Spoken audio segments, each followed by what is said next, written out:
Today's we are going to start solution of system of linear equation by matrix method. So let us see next type number 9. Solution of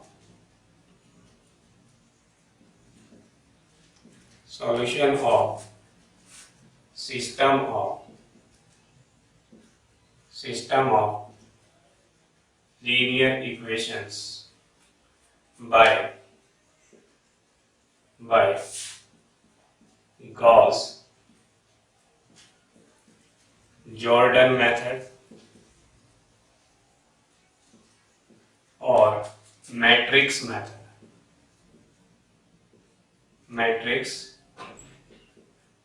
method. Okay, तो प्यारे बच्चों, board exam में 6 marks का question इसके इस type से आता है। Okay, system of linear equation आपको गिवन होगी और एक्स वाई जेड की वैल्यू और नॉन वेरिएबल की वैल्यू हमें निकालनी है। सॉल्यूशन का मीन्स क्या है? किसी भी इक्वेशन को सॉल्व करने का मीन्स क्या है? उसमें जो अननोन वेरिएबल है उनकी वैल्यू हमें फाइंड आउट करनी है। ओके, तो देखिए, एक एग्जांपल लेके, क्वेश्चन लेके हम इसको मेथड को समझेंगे। ओके, तो क्वेश्चन क्या है? आपको given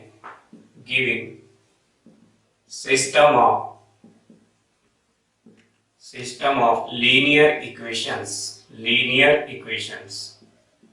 okay, x plus y plus z equal to 6, x minus y plus z equal to 2 and 2x plus y minus z equal to 1। तो प्यारे बच्चों, ये 3 लीनियर इक्वेशन गिवन है और पूछा गया है solve by matrix method.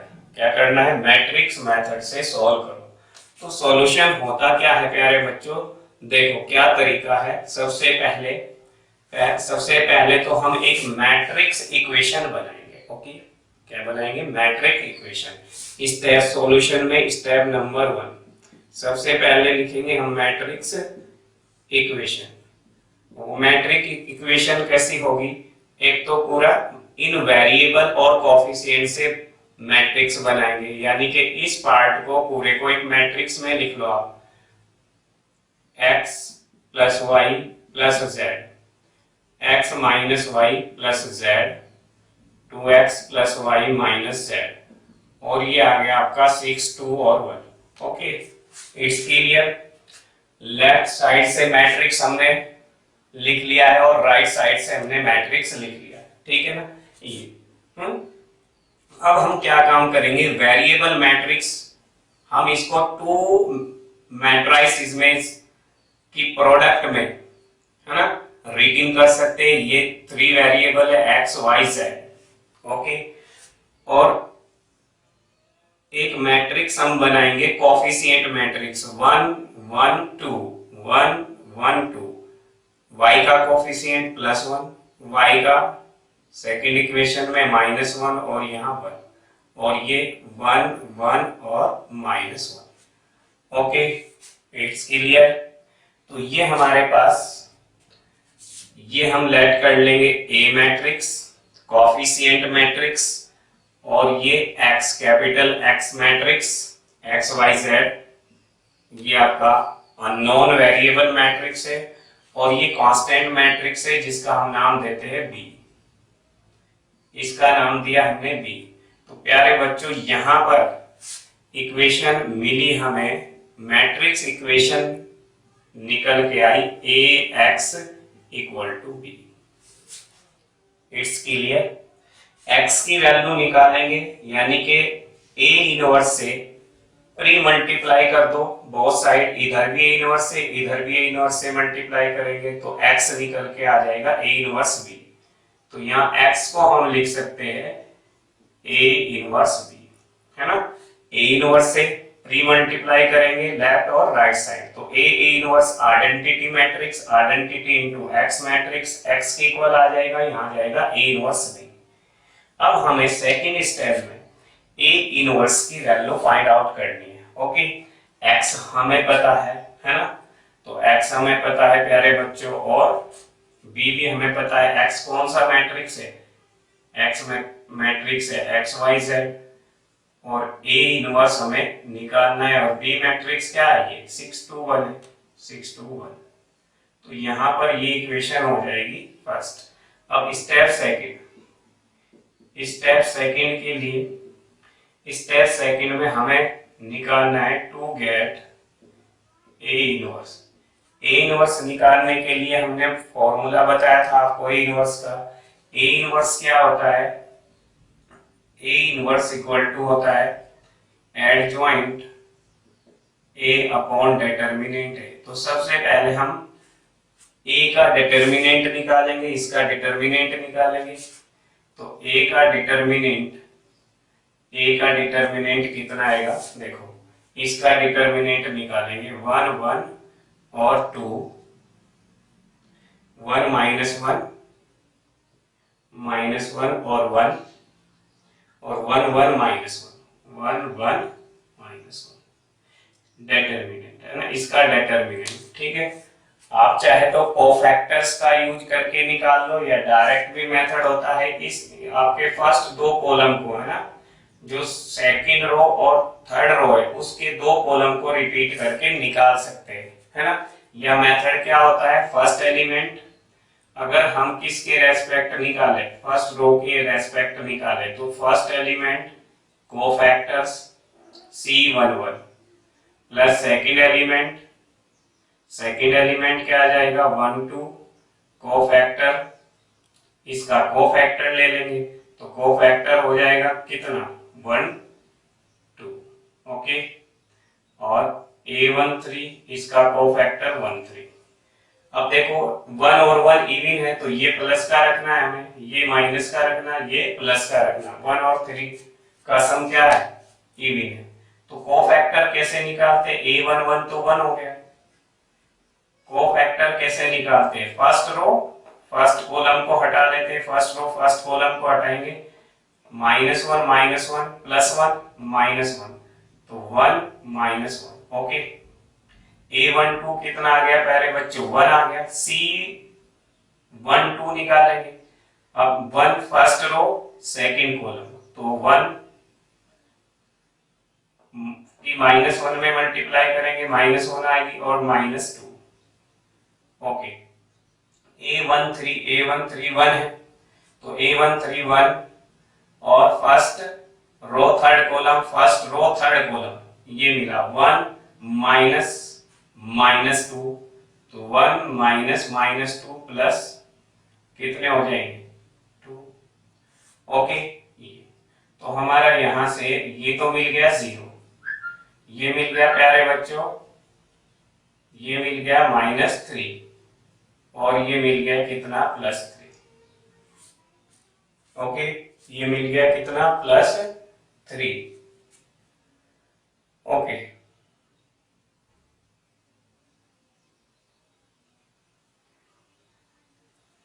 It's clear. फिर अगेन देख लो,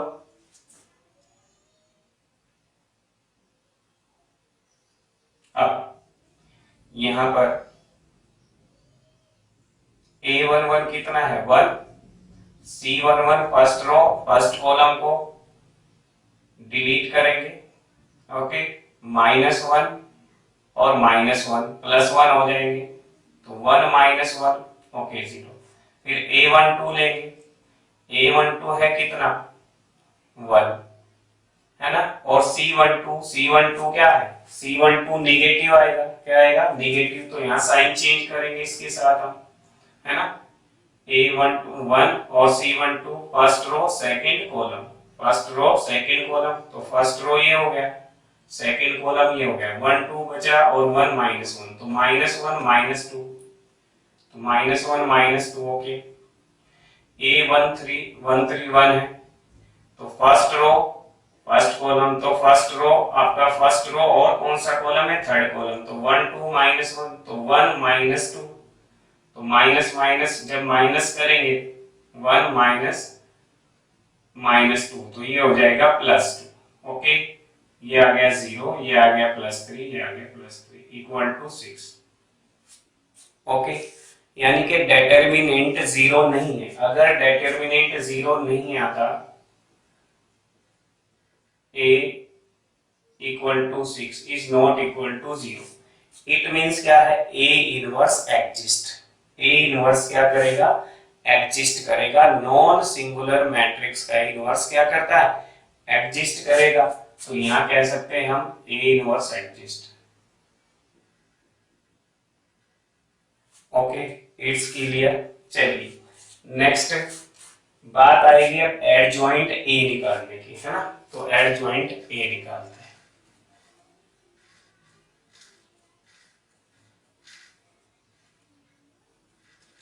एडजॉइंट ए। ओके, अब बात करेंगे हम adjoint A.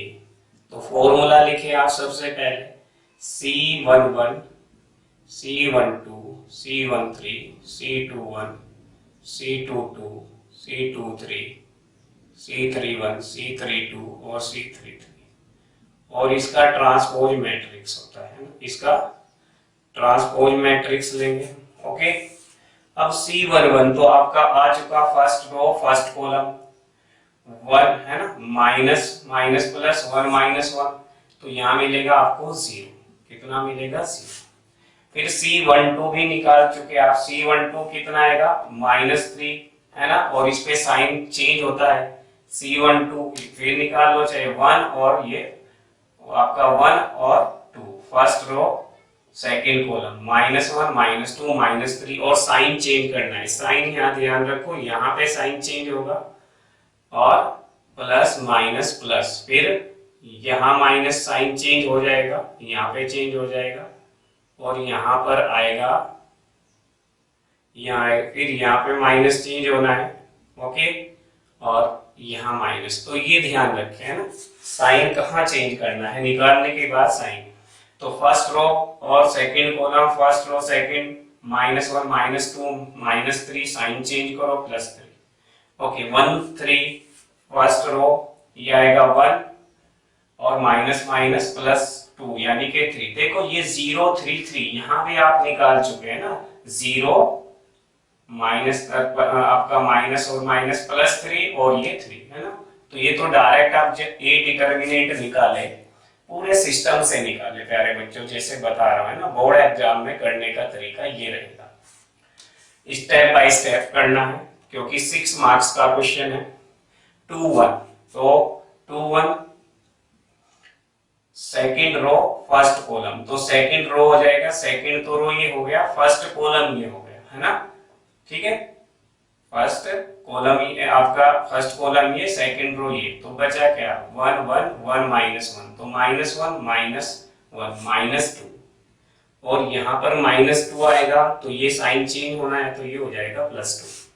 2 2 second row second column, तो 1 2 1 -1, तो -1 -2, तो ये आएगा -3।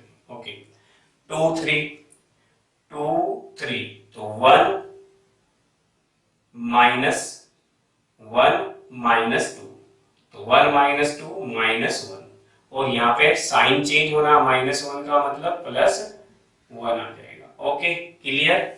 चलिए अब आगे 3 1, तो 3 थर्ड रो फर्स्ट कॉलम, तो 1 -1 1 1, तो 1 cross multi 1 minus minus plus +2। Okay, 3 2 3 2, तो 1 1 1 1, तो 1 -1 ये आ गया 0। ओके, 3 3 3, तो -1 -2, तो ये आ गया कितना, -2। Okay, third row third column, third row third column, -1 -1, okay, -2, तो ट्रांसपोज कर दो, क्या कर दो, ट्रांसपोज निकाल दो।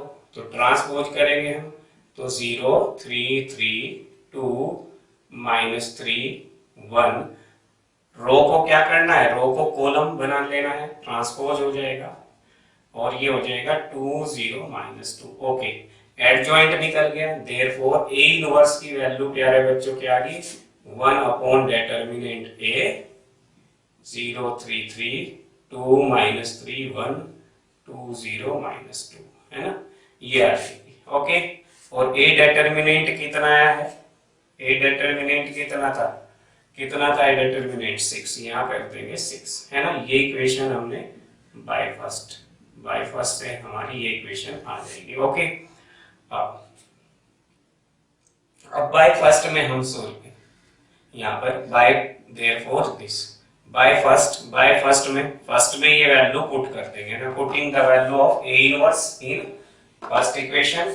तो यहाँ पर देखो x y z, ओके, ये मल्टीप्लाई अभी नहीं करना है अंदर है ना, प्रोडक्ट कर ए इनवर्स लिखेंगे 1/6 0 3 3 2 -3 1 2 0 -2 और 6 2 1। ओके, अब प्यारे बच्चों क्या करना है, यहाँ चेक कर लो आप, 3 × 3 का है और ये 3 × 2 का है, तो यहाँ पे 3 × 3 सेम है, यानी कि प्रोडक्ट एग्जिस्ट करेगा। तो 1/6 प्रोडक्ट आएगा क्या है ना। रो की हम क्या करते हैं, रो की हम करते हैं कॉलम में, तो रो की कॉलम में 0 + 4 + 2, तो ये आएगा 0 + 4 + रो को किसके कॉलम पे है ना ओवरलैप कराना है ना, तो 0 किस पर आएगा 6 पर, 0 आ गया, 2 किस पर आएगा 2 पर, 2 2 जा 4 2 1 जा 2। ओके, फिर 3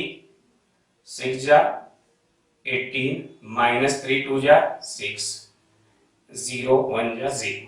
ओके, 3 6 जा 18 1 2 जा 2 -2 1 जा -2। ओके, ये वैल्यू आ गई, यानी कि ये 6/6 है ना, 6/6 6 से डिवाइड कर दो, ये 12 और ये 2 से 2 कैंसिल हो गया है ना, तो 6 और नीचे 12 और नीचे 18, तो ये मिला 1/6 6 12 और 18। ओके, तो यहां पर वैल्यू कितनी मिल गई प्यारे बच्चों, एक्स वाई जेड की वैल्यू हमें कितने मिली, यहाँ पे 6 से डिवाइड करो 1 2 3, तो x इक्वल टू कितना मिला 1, y इक्वल टू 2 और z इक्वल टू 3 है ना। तो सोल्व करने के बाद है ना, चुपके से है ना, इनको चेक भी कर सकते इक्वेशन में पुट करके। ओके, तो अपनी इक्वेशन में पुट करके इनको चेक भी किया जा सकता है ना, तो ध्यान रखें। ओके, ये तो हमारी वैल्यू, ये सॉल्यूशन हमें मिल गया। इक्वेशन हमारी क्या थी है ना, कंप्लीट सॉल्यूशन, क्लियर है ना। सबसे पहले हम मैट्रिक्स इक्वेशन बनाएंगे है ना, उस मैट्रिक्स इक्वेशन में हमारा ए इनवर्स एग्जिस्ट करेगा, ए इनवर्स एग्जिस्ट करने के बाद है ना, हम पूरा इनवर्स की वैल्यू उस मैट्रिक्स इक्वेशन में पुट कर देंगे इस तरीके से ये। अच्छा, अब इक्वेशन हमारी क्या थी, देखो हमारी इक्वेशन थी कितनी, x + y + z = 6। अब यहाँ पुट करके देखो, ये चेक कर लो आप, 1 + 2 1 + 2 3 + 3 6 हो गए। सेकेंड इक्वेशन थी x - y + z = 2, तो 1 - 2 है ना, तो -2 तो -1 बचेगा, +3 तो +2, तो तीनों इक्वेशन सेटिस्फाई हो जाएगी प्यारे बच्चों, तीनों इक्वेशन सेटिस्फाई हो जाएगी। यहाँ रखे 2 + 2 4 4 - 3 1, तो चुपके से है ना इक्वेशन में रख के आप आंसर चेक कर सकते हैं कि हमारी कोई बीच में मिस्टेक तो नहीं हुई। अगर मिस्टेक होती है तो उसको देखा जा सकता है, दोबारा से चेक किया जा सकता है। 6 मार्क्स का ये क्वेश्चन आता है ना। इस पर में प्यारे बच्चों इसी टाइप की प्रॉब्लम आएगी 6 मार्क्स में, कोई ट्विस्ट क्वेश्चन नहीं आता। एक और अच्छा सा क्वेश्चन इनवर्स की फंडामेंटल डेफिनेशन में है ना, साइमल्टेनियस इक्वेशन को सॉल्व करने के लिए पूछा जाता है ना। केवल इस टाइप में है ना 2 टाइप की प्रॉब्लम एराइज होती है। फर्स्ट सीधी सादी प्रॉब्लम जो मैंने कराई है, और सेकंड आपको 2 मैट्रिक्स के प्रोडक्ट का यूज करते हुए ए इनवर्स कैसे फाइंड करते हैं, ए इनवर्स कैसे फाइंड करते हैं, सेकंड क्वेश्चन उठाते हैं वो।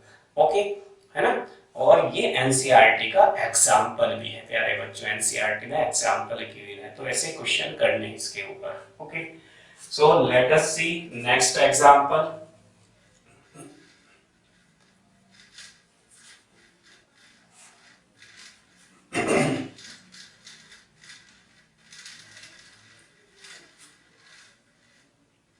ओके, देखिए प्यारे बच्चों क्वेश्चन नंबर 2, क्वेश्चन नंबर 2 क्या गिवन है हमें, आपसे पूछा गया using the product, using the product, product क्या है, प्रोडक्ट हमें गिवन है दो मैट्रिसेस का प्रोडक्ट हमें गिवन है, दो मैट्रिक्स का प्रोडक्ट क्या है ये देखिए, प्रोडक्ट है 1 0 3 -1 2 -2 2 -3 4, ओके, और -2 9 और 6 0 2 1 1 -3 -2, ये दो मैट्रिक्स गिवन है, इनका प्रोडक्ट फाइंड आउट करना है आपको, है ना।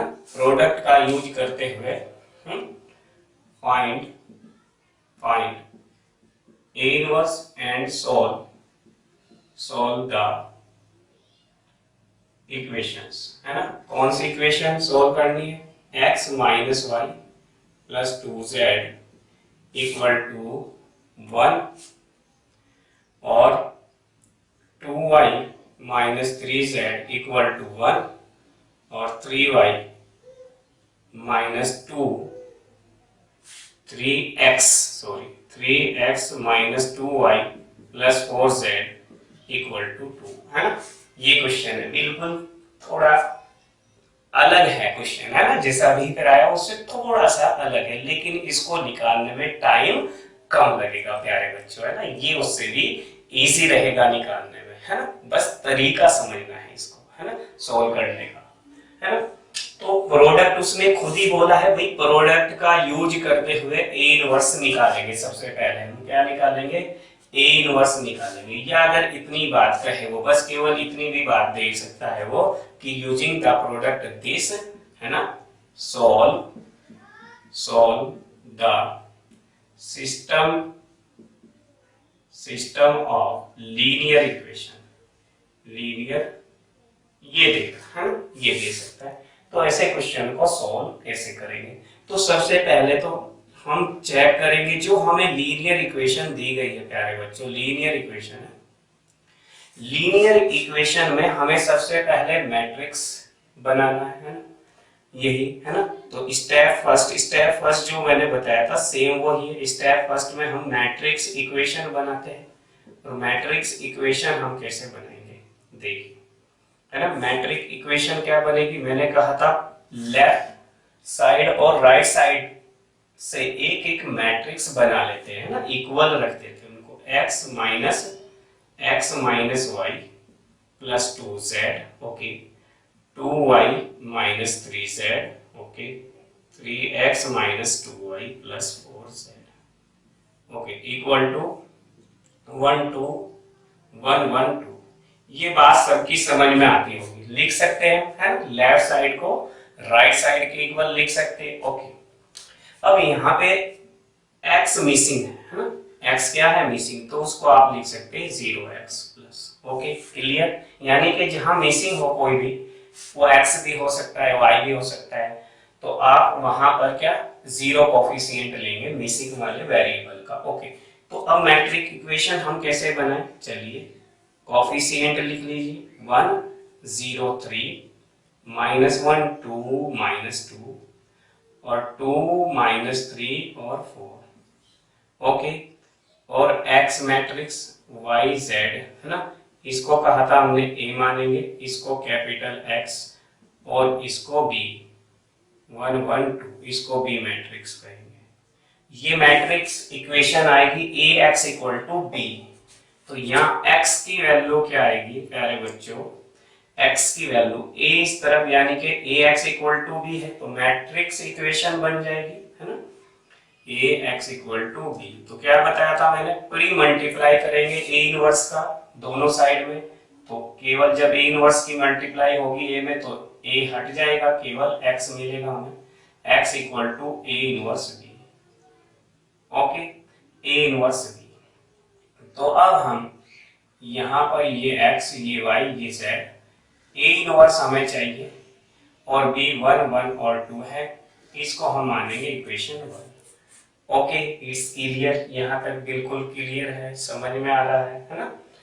चलिए अब हम काम क्या करेंगे प्यारे बच्चों, ए इनवर्स है ना, ए इनवर्स किसका है, 1 -1 2 0 2 -3। तो ये मैट्रिक्स यहाँ दिखाई देगा प्रोडक्ट में आपको, देखो ये वाला 1 0 3 1 0 3 है ना, इधर भी हो सकता है, इस साइड भी हो सकता है, तो ध्यान रखें।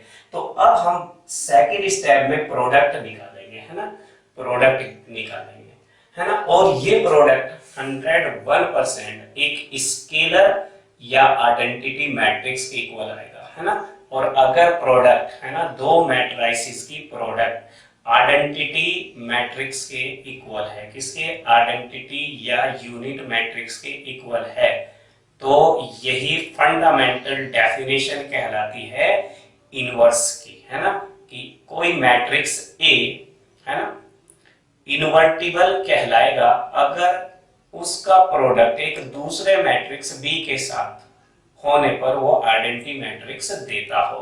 ओके, तो ध्यान रखें। तो नाउ सेकंड स्टेप में हम इसकी मल्टीप्लाई कर लेते हैं।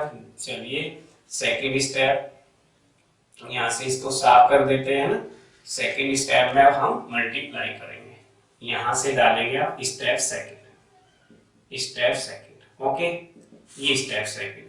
तो ये देखो दिखाई दे रहा है ए है, इस पे ए लिख लो पहले, और ये कोई भी नया मैट्रिक्स लिख सकते हैं आप सी। ओके, ए सी का प्रोडक्ट आप निकालिए, तो प्रोडक्ट निकालेंगे, है ना। तो निकालेंगे प्रोडक्ट, कैसे निकालेंगे, रो की किस में करेंगे, कॉलम में। -2 -9 -2 -9 -11 +12, तो -11 +12 आ जाएगा। Okay, clear.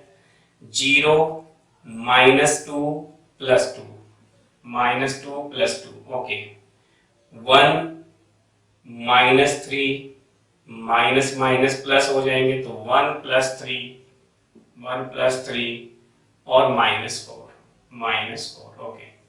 चलिए नेक्स्ट सेकंड, 0 ये 2 है, +18 और -18 ओके। चलिए 0 4 -3 0 और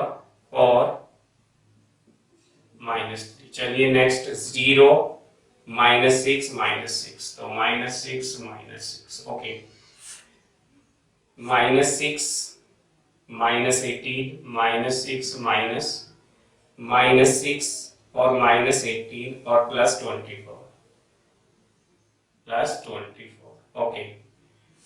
0 -4 +4 -4 +4 ओके। फिर 3 +6 3 +6 और -8 ओके। इसके लिए प्यारे बच्चों, चलिए नेक्स्ट स्टेप क्या होगा, नेक्स्ट स्टेप देखिए।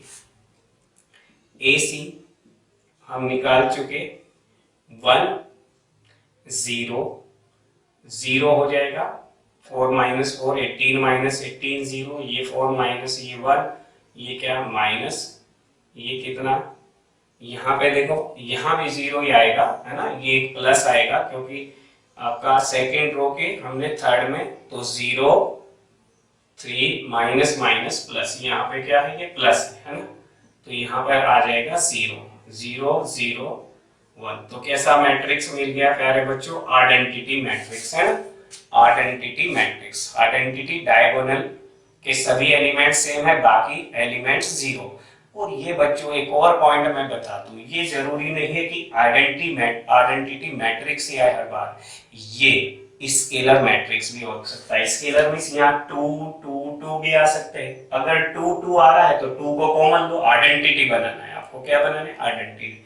यहाँ 11 11 11 भी आ सकता है, तो 11 को बाहर लो तो 11 आ जाएगा, है ना। तो आइडेंटिटी की फॉर्म में हम इसको रिटन कर देंगे, तो AC = आइडेंटिटी। यानी कि कोई भी ये जो मैट्रिक्स आएगा प्रोडक्ट करके, आइडेंटिटी का स्केलर मल्टीपल आएगा, है ना। आइडेंटिटी का स्केलर मल्टीपल आएगा तो उसे इनवर्स निकालना इजी रहेगा। अब हमें चाहिए ए इनवर्स, है ना, हमें चाहिए क्या, ए इनवर्स। तो ए इनवर्स से दोनों साइड में प्री मल्टीप्लाई करेंगे, है ना, ये ए इनवर्स, तो यहां से ये कैंसिल, तो C equal to A inverse I, A inverse हो गया। तो जो सी मैट्रिक्स था वो कितना था, -296। तो हमें अब ए इनवर्स किसके इक्वल आया, सी मैट्रिक्स के, तो हमें इनवर्स निकालने की जरूरत नहीं पड़ी। ए इनवर्स की वैल्यू क्या हो गई, सी के इक्वल हो गई। इसका मीन्स हमारा क्या निकल के आया, ए इनवर्स इक्वल टू सी, और सी कितना, -296, -296, 0 to 1, 0 to 1, और 1 -3 -2, 1 -3 -2। तो ये कर देंगे हम put in 1, put in 1। Okay प्यारे बच्चों, फर्स्ट में ये रख देंगे, है ना, एक्स वाई जेड की वैल्यू निकल जाएगी। ओके, तो रखिए 1 में पुट इन 1, है ना। तो ये जब फर्स्ट में हम रखेंगे तो पुट इन आपका फर्स्ट में रखेंगे तो वी हैव, हमें मिलेगा एक्स वाई जेड।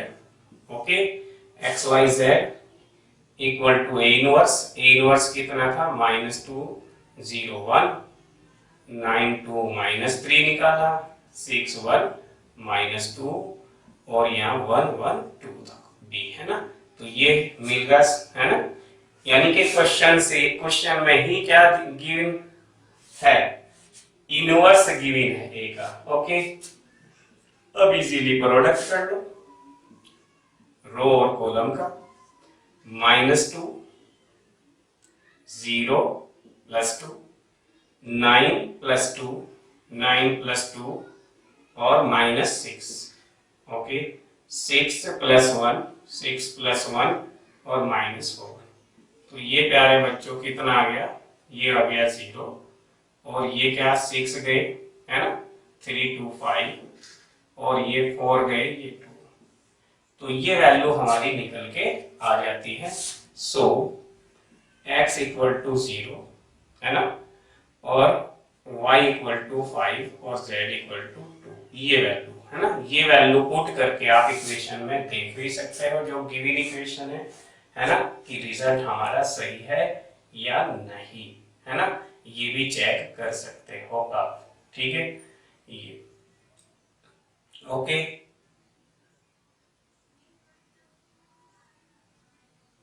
तो इसके लिए प्यारे बच्चों, है ना, ध्यान से करो, है ना, क्वेश्चनों को हम फिर देख लेते हैं एक बार। -2 0, तो -2 0 और +2, ये 0 हो जाएगा, और फिर 9 + 2 -6, 9 + 2 -6, 6 + 1 -4, 6 + 1 ये हो गए 4, है ना, ये 3, सॉरी, ये कितना था, 6 + 1 7, 7 में से 4 कितना, 3। ठीक है, तो यहाँ पे आ जाएगा कितना, 3 आ जाएगा, यहाँ पे कितना आ जाएगा, 3। तो ये आंसर निकल जाएगा। ओके, है ना। तो इस मेथड को अच्छे से करें, है ना। एक लास्ट मेथड हमारा रह गया है इसमें, है ना, ये चैप्टर हमारा कंप्लीट हो जाएगा। फिर उसके बाद एक प्यारे बच्चों ऑर्थोगोनल मैट्रिक्स भी होता है, 2 पॉइंट और बताऊंगा मैं, है ना। चलिए इसके बाद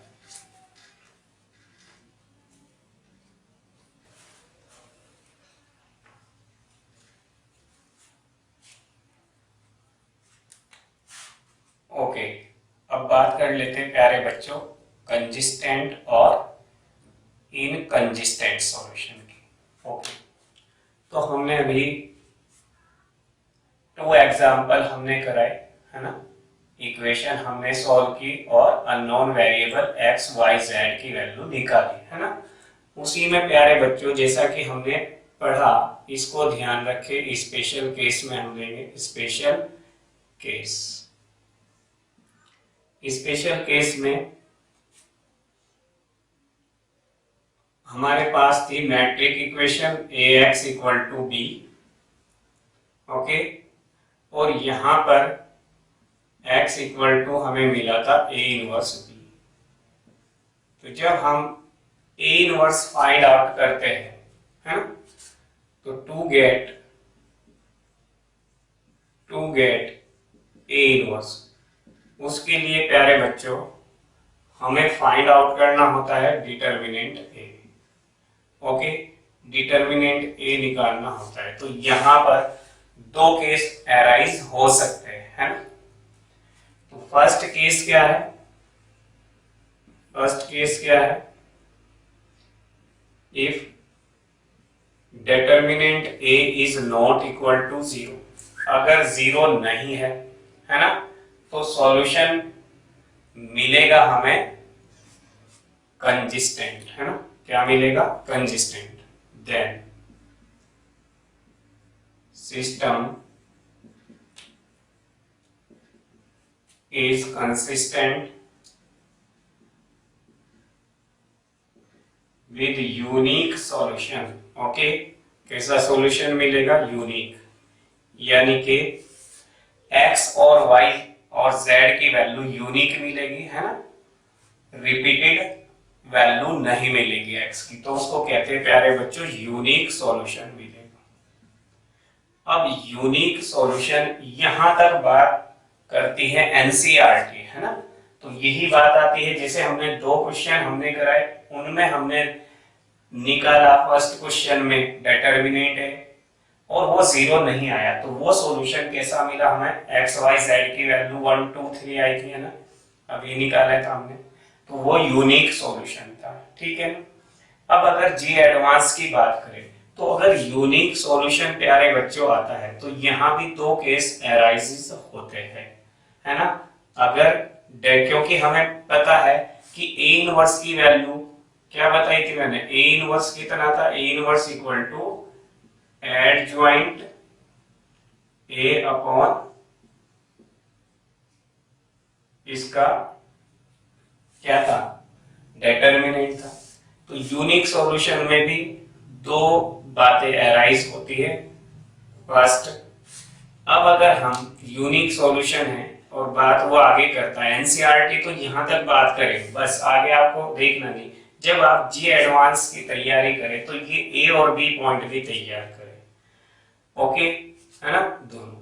तो अगर एडजॉइंट ए निकाला आपने और बी के साथ प्रोडक्ट, जो बी मैट्रिक्स था उसके साथ प्रोडक्ट आपका नल मैट्रिक्स के इक्वल नहीं आता, this is null matrix, null matrix. अगर नल मैट्रिक्स नहीं आता, फिर हमें यूनिक सॉल्यूशन मिलेगा विद ट्रिवियल, है ना, ट्रिवियल। अब ये ट्रिवियल क्या होता है प्यारे बच्चों, ट्रिवियल सॉल्यूशन होते हैं x और y और z तीनों ही वैल्यू क्या हो जाती है, 0 0 0 हो जाती है, ओके। ट्रिवियल सॉल्यूशन कहते हैं उनको, है ना, जब x और y और z तीनों की वैल्यू 0 0 हो तो ऐसे सॉल्यूशन को ट्रिवियल सॉल्यूशन कहा जाता है। तो यहां पर अगर एडजॉइंट a और b का प्रोडक्ट नल मैट्रिक्स के इक्वल नहीं आता, है ना, तो इसका मीन्स क्या है, यूनिक है, unique with trivial solution, okay. ये second, B adjoint A B, है ना, का प्रोडक्ट क्या आ जाता है, 0 आ जाता है, क्या आ जाता है, 0, है ना, नल मैट्रिक्स आ जाता है।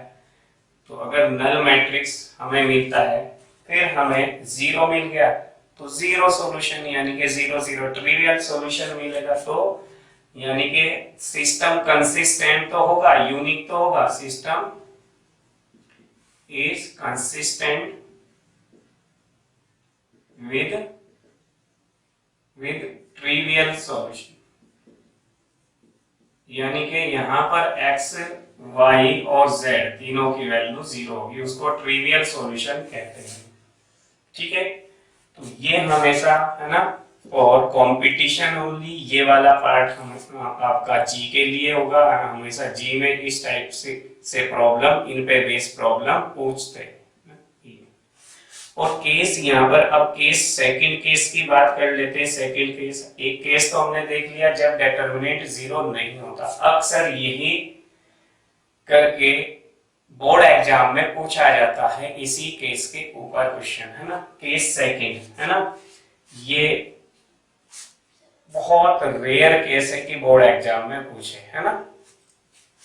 तो इफ अब सेकंड केस यहाँ हो सकता है कि अगर डिटर्मिनेंट 0 आ जाए, तो डिटर्मिनेंट 0 अगर आ जाता है तो प्यारे बच्चों, तो फिर हमारा सॉल्यूशन कंसिस्टेंट भी हो सकता है और इनकंसिस्टेंट भी हो सकता है। कंसिस्टेंट का मतलब सॉल्यूशन एग्जिस्ट करता है, और सॉल्यूशन एग्जिस्ट करे तो सॉल्यूशन दो टाइप के एग्जिस्ट हो सकते हैं किसी भी साइमल्टेनियसली इक्वेशन के, है ना।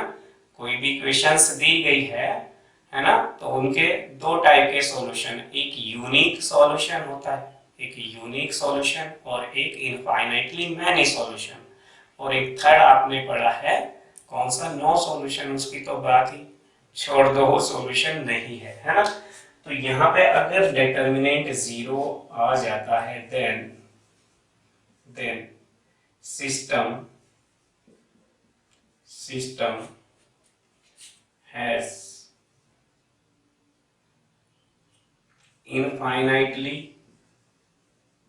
many solution, यानी कि infinitely many solution का मतलब भी क्या कह सकते हैं हम, कंसिस्टेंट, है ना, और system has infinitely many solution और नो सॉल्यूशन,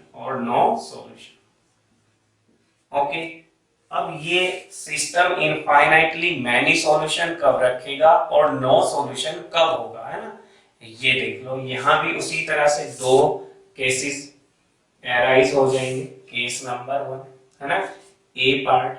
अब वही बात, आप सबसे पहले अगर ए 0 आता है तो एड ज्वाइन ए निकाले, बी की उसके साथ मल्टीप्लाई करें। अगर वो आपका क्या आ जाता है, नल मैट्रिक्स नहीं आता, क्या नहीं आता, नल मैट्रिक्स नहीं आता, नल मैट्रिक्स, एक तो ये केस हो जाएगा। अगर नल मैट्रिक्स नहीं आता है ना, इसका मीन्स क्या है, इसका मीन्स इट हैज इनफाइनाइटली, है ना, आपका इट हैज नो सॉल्यूशन, है ना। तो इसका मतलब क्या है, system is inconsistent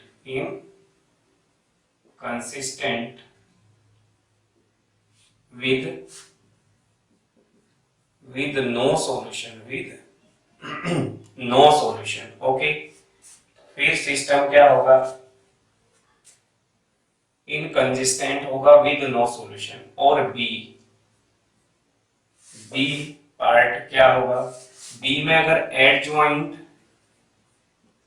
A multiply B equal आ जाता है नल मैट्रिक्स के, किसके, नल मैट्रिक्स के, ओके।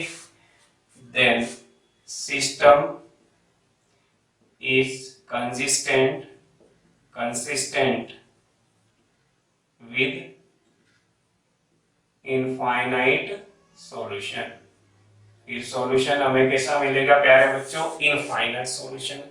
अब जो नो सॉल्यूशन है ना, उसको तो निकालने की जरूरत नहीं पड़ती, लेकिन जो इनफाइनाइट सॉल्यूशन रखती है, अगर तीन इक्वेशन हमें गिवन है और तीनों इक्वेशन में हमने डिटर्मिनेंट ए निकाला, है ना, तीनों इक्वेशन के लिए, तो ए डिटर्मिनेंट 0 आ गया। फिर हमने चेक किया एड ज्वाइंट ए और बी का प्रोडक्ट, और वो किसके इक्वल आ गया प्यारे बच्चों, नल मैट्रिक्स के इक्वल आ गया। किसके इक्वल आ गया, नल मैट्रिक्स के इक्वल आ गया। तो यहाँ इनफाइनाइटली मैनी सॉल्यूशन हो गए। अब ये इनफाइनाइटली मैनी सॉल्यूशन अगर आ जाते हैं, तब आपको क्या करना है, कैसे सॉल्यूशन फाइंड करना है। तो आप सिंपली, आपको क्या करना है, अगर आ जाते हैं, है ना, फॉर इनफाइनाइट सॉल्यूशन के लिए हमें पुट करने हैं z इक्वल टू z, है ना, z इक्वल टू कोई भी नंबर के बिलोंग करेगा रियल नंबर को, किसको, रियल नंबर को, in first two equations, first two equation, जैसे हमारे पास तीन इक्वेशन गिवन है ना, 1 2 और 3 है ना, जैसे हमने अभी सॉल्व की थी, तीन इक्वेशन थी एक्स वाई जेड में, लीनियर इक्वेशन थी। तो पहली दो इक्वेशन या कोई भी दो इक्वेशन ले लो, ये तो मैंने बताया आप इजी के लिए दो इक्वेशन लेनी, वो फर्स्ट सेकंड ले लो, फर्स्ट थर्ड ले लो या सेकंड थर्ड ले लो, वो आपकी मर्जी है ना। तो पहली दो इक्वेशन में हम z की वैल्यू k पुट करेंगे। अब k कोई कांस्टेंट नंबर है, तो अब हमें दोनों इक्वेशन किस में मिलेगी, x और y में मिलेगी। k को क्या आपका राइट साइड ले जाना, तो x y को सोल्व कर लेना, z की तो वैल्यू k आ गई, और k क्या है, कोई भी रियल नंबर है। रियल नंबर कुछ भी हो सकता है, बहुत इनफाइनाइट नंबर होते हैं ना। और x और y की जो वैल्यू आएगी वो k की टर्म में आएगी, है ना, k की टर्म में निकल जाएगी, है ना। दोनों इक्वेशन को सोल्व कर लेना आप, है ना, ठीक है। तो इजीली हम इनफाइनाइटली मैनी सॉल्यूशन भी निकाल सकते हैं। देखिए नोट करना, ऑर्थोगोनल मैट्रिक्स, ऑर्थोगोनल मैट्रिक्स है ना, ऑर्थोगोनल मैट्रिक्स है ना। तो कोई भी मैट्रिक्स प्यारे बच्चों, एक स्क्वायर मैट्रिक्स है ना, ऑर्थोगोनल होता है अगर उसका प्रोडक्ट ट्रांसपोज के साथ क्या आ जाता है, आइडेंटिटी मैट्रिक्स आ जाता है ना। तो फॉर ऑर्थोगोनल मैट्रिक्स, और ऑर्थोगोनल मैट्रिक्स के लिए, और ऑर्थोगोनल मैट्रिक्स के लिए ए का ट्रांसपोज आइडेंटिटी होगा। तो ए को हम कहेंगे यहाँ पर, ए को हम कहेंगे क्या, ऑर्थोगोनल मैट्रिक्स है ना, ऑर्थोगोनल मैट्रिक्स कहेंगे, है ना। इस पे एक और मैं बात बताऊं, कभी कभी इस टाइप का एक फंडामेंटल आपको मैट्रिक्स दिया जाएगा 1 1 और पूछा जाएगा फाइंड ए की पावर 2020। अब बच्चे सोच रहे होंगे इतना बड़ा प्रोडक्ट हम कैसे निकालें। तो देखो ये बहुत स्पेशल है ना, 1 0 1 1 वाले एलिमेंट्स अगर आ रहे तो आप ए स्क्वायर निकाल लें, ए स्क्वायर निकालें, आप प्रोडक्ट करें तो 1 0 1 1, तो रो की किस में करेंगे, कॉलम में करेंगे, करिए 1 0 1 आ गया, फिर आपका 1 आपका 0, फिर ये 0 आ गया, फिर यहाँ 1 प्लस 1 ये कितना आ गया 2, फिर ये 0 ये 1 है ना, तो यहाँ आ गया 1। ओके, फिर ए क्यूब निकालेंगे, तो ए क्यूब निकालेंगे तो ए स्क्वायर इंटू ए करेंगे, तो ए स्क्वायर 1 2 0 1, तो यहाँ पर फिर ये 1 0 0 1 ये 1। ओके, रो की कॉलम में करेंगे तो 1 0 1 आ गया, 0 0 ये 0 आ गया, 2 प्लस 1 3 आ गया, 0 प्लस 1 1 आ गया। तो आप देखो यहाँ पे पावर कितनी है 3, और यहाँ कितना आ रहा है, बाकी एलिमेंट सेम है।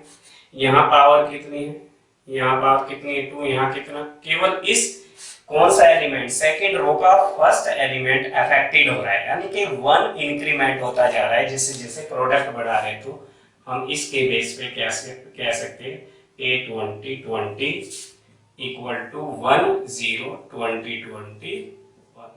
तो ये क्वेश्चन ऐसे भी क्या है जी, है ना, मेंस में पूछे जाते हैं, ऐसे क्वेश्चन पूछा गया है, ये इम्पोर्टेंट क्वेश्चन था, ठीक है, इसलिए डिस्कस मैंने कर दिया है ना।